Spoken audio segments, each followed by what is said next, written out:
બોટાદ જિલ્લામાં બીજા દિવસે પણ તોફાની વરસાદનું કહેર યથાવત છે। ગઢડા શહેર અને ગ્રામ્ય વિસ્તારમાં સાંજ પડતા જ માવઠું પડ્યું। ઠસા રોડ, જીન નાકા, બોટાદ દરવાજા વિસ્તારમાં કમોસમી વરસાદ ખાબક્યો છે।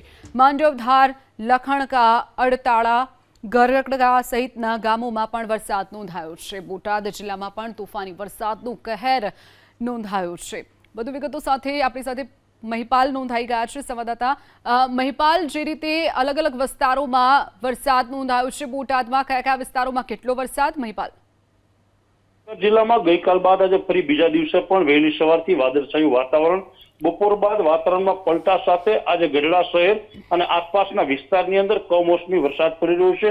વાત કરીએ તો વરસાદની તો ગઢડા શહેરના ગઢડા તાલુકાના ઠસા રોડ હોય અને ગઢડા શહેરનું જીન નાકા હોય, બોટાદ દરવાજા હોય કે ગઢડા તાલુકાના ગ્રામ્ય વિસ્તારમાં માંડવધાર, લાખણકા, અડતાલા, ગોરડકા સહિતના વિસ્તારમાં કમોસમી વરસાદ પડી રહ્યો છે। જે પ્રમાણે સતત કમોસમી વરસાદની આગાહી વચ્ચે બોટાદ જિલ્લામાં આજે બીજા દિવસે પણ કમોસમી વરસાદ પડતા અને ભારે પવનના કારણે ક્યાંક ને ક્યાંક ખેડૂતની ચિંતામાં સતત વધારો થઈ રહ્યો છે। ચોક્કસથી મહિપાલ, માહિતી બદલ આભાર।